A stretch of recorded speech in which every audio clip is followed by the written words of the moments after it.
The war outside is the war inside. A talk with Unmani.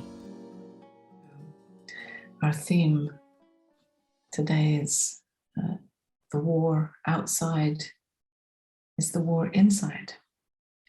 And that's exactly what we've just been exploring in that guided exploration. The boundary between what is inside and outside. And lately, especially, we've been hearing about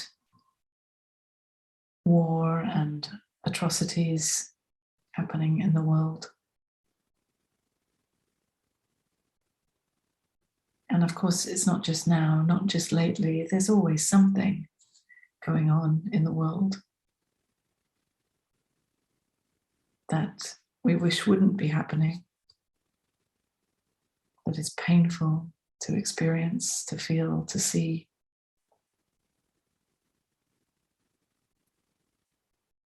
And we can have an opinion or many opinions about whatever is happening. We can point fingers and blame. We can be grateful that it's not happening to us. We can feel sorry and compassion for those that are affected. So there's so much that gets touched when we hear about or we see war happening in the world. I know for me, it feels absolutely heartbreaking. So painful to really let it in and feel it.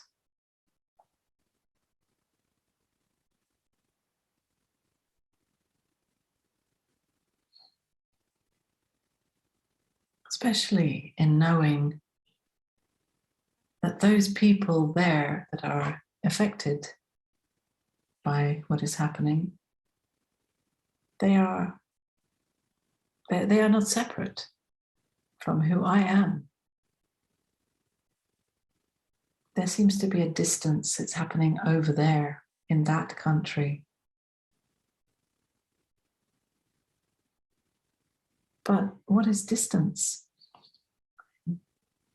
In the same way as we explored the boundary of inside and outside, it's just a concept in thought. So is distance. So are countries.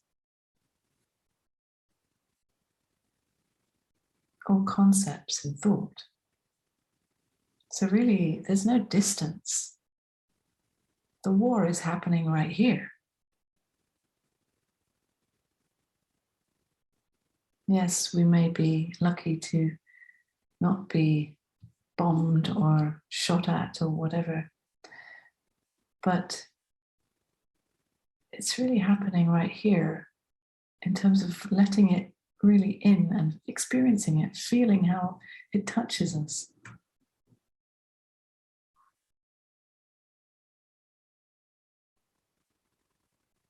And our thoughts do many clever tricks to avoid really letting it in, really letting it touch us, because it's uncomfortable.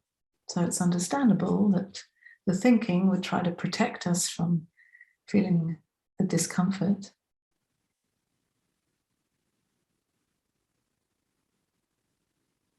But at the same time as protecting us from feeling the pain of what is happening there,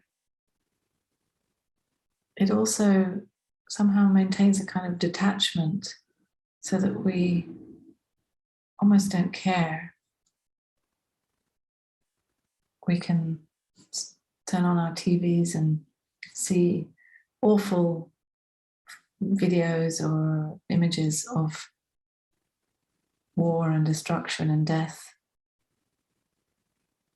And then we just change the channel to something more pleasant. And it can come to a point where we're hardly even affected by it. We're so kind of disassociated from it. But to really stop and let it in, to acknowledge that it's not happening out there to other people. It's happening right here when I really let it in. And letting it in, you might wonder, well, why would I do that to myself? It's uncomfortable. But this is love, actually. This is what we most deeply long for, to be absolutely touched by everything that's happening. Although being disassociated and detached from the experience is safer and more comfortable, it can feel very flat, very kind of dead. And then we long to come alive again and wake up and feel. Of course, we only want to feel the good stuff, the comfortable, the pleasurable experiences, but it doesn't really work that way. To really come alive to who you are as love, it includes the whole spectrum of life. You can't push away the painful stuff. And to really let it in and let it touch you, it's heartbreaking. And the thinking might come in with, yeah, but why? Why is this happening? Why is life like this? And there is no answer, not in thinking.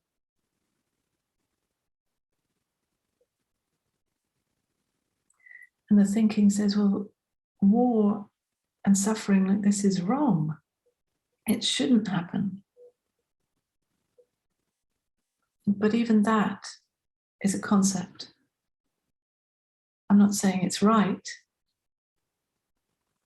but it's simply what is happening. And having an idea that it's wrong or right is another way of detaching from it.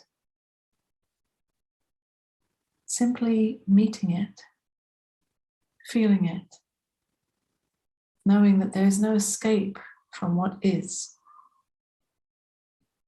This, in fact, is the greatest healing.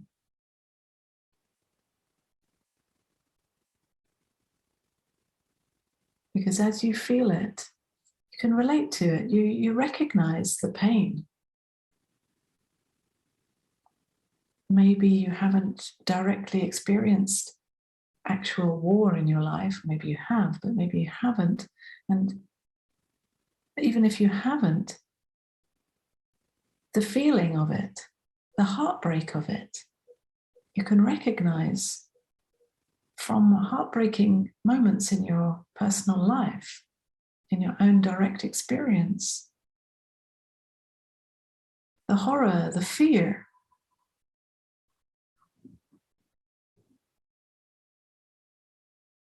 You know that feeling, you know that experience in your own way, in your own personal experience.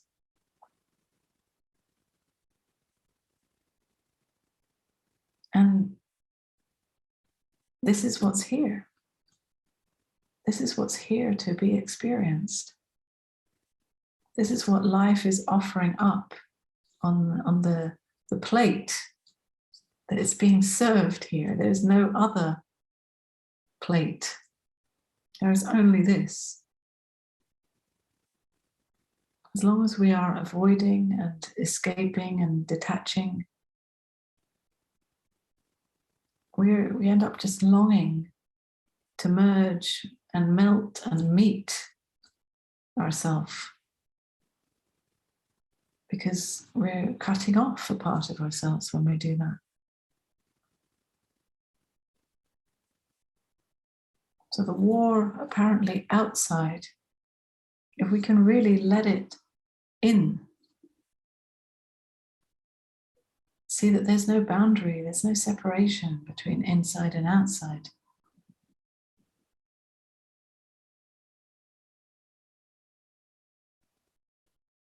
We meet it just the way it is. Even if it feels like it's going to kill us, and it might. But this is what meeting yourself really means. Meeting yourself in this, even if it's the most awful, terrifying war.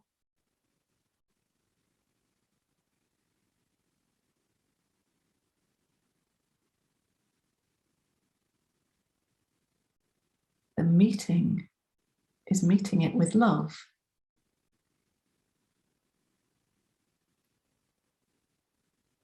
So can you meet war with love? Whether it's the war happening in whichever country, or whether it's some personal war that is going on in you, can you meet it with love? In other words, can you meet it with your attention? With knowing that it's absolutely included and meant to be here just the way it is. It never needs to be any different.